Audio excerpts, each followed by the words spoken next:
Pemirsa, hati-hati jika ada tawaran penjualan produk susu bubuk coklat dan kopi bubuk di pasaran karena baru saja Satuan Reserse Narkoba Polres Jakarta Selatan berhasil mengungkap peredaran narkoba jenis baru yakni dalam produk susu dan kopi.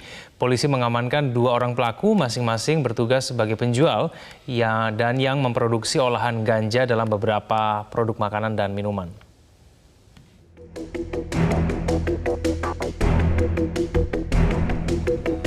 Polres Metro Jakarta Selatan mengungkap peredaran gelap narkoba modus baru, yakni ganja berbentuk susu bubuk coklat asal Aceh, di mana para pelaku melakukan transaksi lewat komunitas. Pengungkapan kasus ini berawal dari informasi masyarakat terkait transaksi jual beli narkoba melalui media sosial. Setelah ditelusuri, polisi berhasil mengamankan seorang pengedar berinisial KH di kawasan Cipete, Jakarta Selatan, dan menyita barang bukti ganja yang dikemas menjadi susu coklat. Susu coklat. Jadi pertama kali untuk kasusnya sendiri, pertama kali kita menangkap tersangka atas nama KA di daerah Cipete. Ya, di Cipete. Setelah kita menangkap yang bersangkutan, ditemukan bungkusan yang berbentuk bungkusan susu. Isinya adalah susu coklat, tapi setelah dicek ada kandungan daripada ganja. Dari pengakuan tersangka, barang bukti tersebut dibeli dari seseorang yang berada di Aceh. Petugas pun langsung melakukan penyidikan dan berhasil menangkap SN di Aceh Besar, Banda Aceh. Penyidik Satuan Reserse Narkoba Polres Metro Jakarta Selatan menyebut 2 orang pelaku bertindak sebagai penjual dan yang memproduksi produk olahan ganja. Di lokasi penggerebekan ditemukan sejumlah barang bukti narkoba jenis ganja yang diolah menjadi susu, dodol, dan kopi ganja, serta mesin produksi. Ada dodol ganja, ada kopi ganja, ada susu ganja, ada daun dan biji kering yang memang itu adalah daun dan kering biji ganja untuk memproduksinya. Sehingga bisa dibilang bahwa tersangka ini mengemas ganja itu dalam bentuk-bentuk makanan siap saji, baik itu dodol, susu, kopi, dan lainnya. Ganja berbentuk susu bubuk coklat ini terbilang modus baru. Pelaku SN belajar secara otodidak memproduksi ganja berbentuk produk makanan, yaitu dengan mencampur ganja kering dan beberapa produk minuman, serta makanan ringan dengan perbandingan 50/50. Para tersangka mengaku telah menjalani bisnis haram tersebut selama 3 bulan dan memasarkan di Jakarta dan sekitarnya. Adapun target penjualan para pelaku adalah semua kalangan, baik remaja, orang dewasa, hingga anak-anak. Polisi menegaskan mengonsumsi susu ganja, kopi ganja, maupun dodol ganja bisa memberikan efek bagi pengguna, seperti bisa langsung teler, bisa muntah, dan pusing apabila dipakai berlebihan. Untuk mempertanggungjawabkan perbuatannya, kedua tersangka dikenakan pasal Undang-Undang Narkotika dengan ancaman di atas 10 tahun penjara. Dari Jakarta, Pak Hirmal, Metro TV.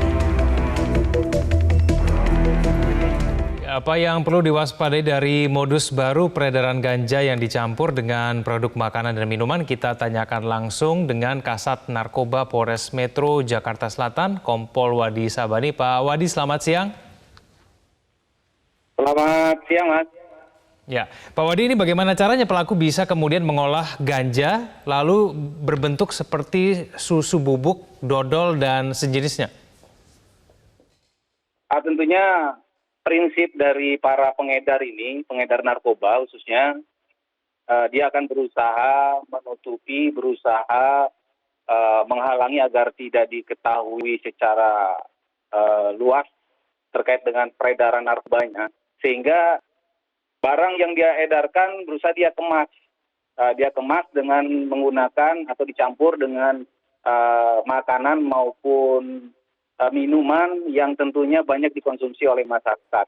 Nah, dalam hal ini, dalam kasus ini kami melakukan penangkapan, mengamankan terkait dengan peredaran narkoba dengan modus daun ganja dicampur, dimix dengan beberapa makanan maupun minuman yang memang sering dikonsumsi oleh masyarakat. Baik, ini sudah dijual kemana saja dan target penjualannya kepada siapa, Pak Wadi? Mohon jangan dijawab, kita akan jeda terlebih dahulu. Pak Wadi, kita akan kembali usai jeda yang berikut ini. kembali bersama kami di Metro Siang. Kembali kita diskusi dengan Kasat Narkoba Polres Metro Jakarta Selatan, Kompol Wadi Sabani berkaitan dengan ganja yang berbentuk susu bubuk coklat. Pak Wadi, ini jadinya target penjualannya kepada siapa?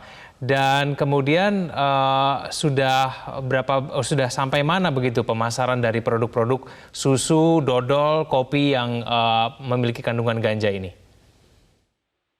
Ya, sampai sejauh ini kami masih mendalami, masih melakukan penyelidikan terkait dengan sasaran atau target orang, konsumennya, ataupun daerah-daerah yang disasar terkait dengan masalah peredaran susu ganja ini. Ya, mudah-mudahan ke depan kita bisa terus menggali dan bisa melakukan pengungkapan terkait dengan pengguna atau konsumen maupun di daerah-daerah yang menjadi peredaran susu ganja ini, Mas. Oke, berarti ini dijual secara umum dan bebas begitu ya, Pak Wadi ya?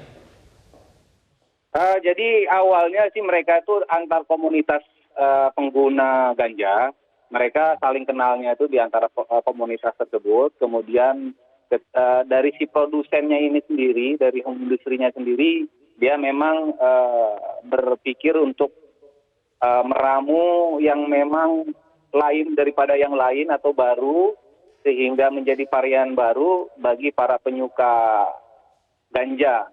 Sehingga dia coba-coba dan dia berhasil meramu atau meracik susu coklat ganja ini. Dan itu ternyata sepertinya minatnya atau konsumen-konsumen banyak yang meminati. Karena kita bisa lihat dari beberapa transaksi-transaksi yang sampai saat ini masih kita dalami dan kita kejar.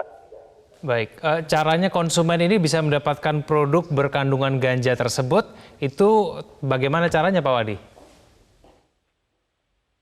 Dari keterangan yang kami amankan, saudara KA yang di Jakarta, Cipete itu, ya dia karena dia sudah kenal dengan si SN ini yang selaku produsen, dia langsung memesan dengan menggunakan chat, media sosial, kemudian dia order dan dari sana dinyatakan siap. Ketika barang sudah siap langsung dikirim menggunakan jasa pengiriman yang memang umum atau yang biasa atau yang sudah ada saat ini.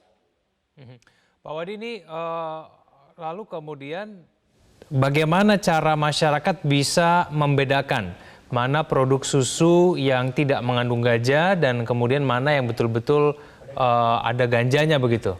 Caranya bagaimana Pak Wadi? Tentunya kita lihat dari barang bukti yang kita amankan saat ini, mungkin tadi juga di layar sudah disampaikan ke masyarakat, bahwa produk yang kita dapatkan baik kopi maupun susu ganja ini memang masih menggunakan kemasan yang tanpa ada brand, tanpa ada merek. Apabila masyarakat mengkonsumsi atau membeli kopi atau susu yang tanpa brand ini, ya mohon agar lebih waspada.